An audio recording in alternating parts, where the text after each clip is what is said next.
Terbatasnya lapangan pekerjaan di Indonesia membuat persaingan untuk mendapatkan lowongan bagi angkatan kerja yang baru lulus menjadi sangat susah.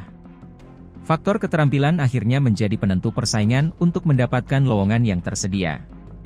Sayangnya mayoritas angkatan kerja di Indonesia merupakan lulusan dari sekolah formal yang tidak dibekali dengan keterampilan yang dibutuhkan oleh perusahaan.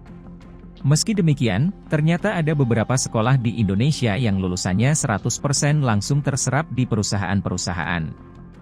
Bahkan setahun sebelum lulus, para siswa tersebut telah mendapatkan kontrak dari perusahaan yang menginginkan jasanya. Salah satunya, seperti lulusan dari SMK SMT Yogyakarta yang merupakan sekolah binaan Kementerian Perindustrian, Kemenperin. Sekolah yang meraih predikat SMK terbaik kedua se-Indonesia pada tahun 2021 berdasarkan nilai UTBK yang dirilis oleh Lembaga Tes Masuk Perguruan Tinggi Kemendikbud tersebut, adalah contoh nyata dari efektivitas kurikulum ilmu terapan yang seharus banyak dicontoh oleh sekolah lainnya di Indonesia.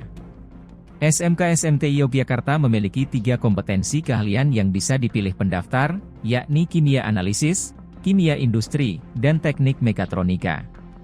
Sistem pembelajarannya menggunakan dual sistem yang terhubung langsung dengan industri. SMK SMT Yogyakarta bekerja sama dengan berbagai perusahaan di bidang manufaktur, kimia, dan otomotif.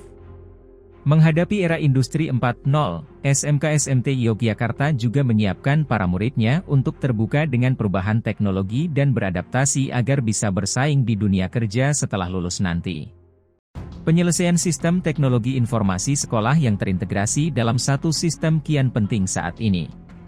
Sebab, di era sekarang dunia global telah masuk ke tahap revolusi industri 4.0 dan sistem berbasis IoT. Di sisi lain, status sekolah yang merupakan lembaga pendidikan yang fokus mencetak lulusan siap kerja di dunia industri tentu harus beradaptasi dengan perkembangan zaman, ujar Kepala Sekolah SMK SMT Yogyakarta, RR, Eningkai Kasiwi.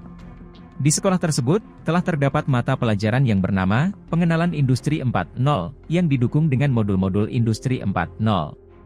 Selain itu, sebagai penerapan teknologi 4.0, sebagian alat praktikum juga memiliki konektivitas yang menunjang otomasi peralatan industri.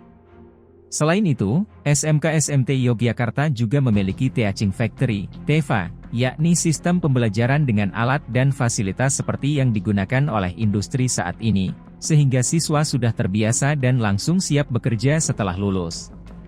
Teaching Factory di SMK SMT Yogyakarta menyesuaikan dengan standar dan prosedur yang berlaku di industri serta dilaksanakan dalam suasana seperti yang terjadi di industri, pungkas Ening.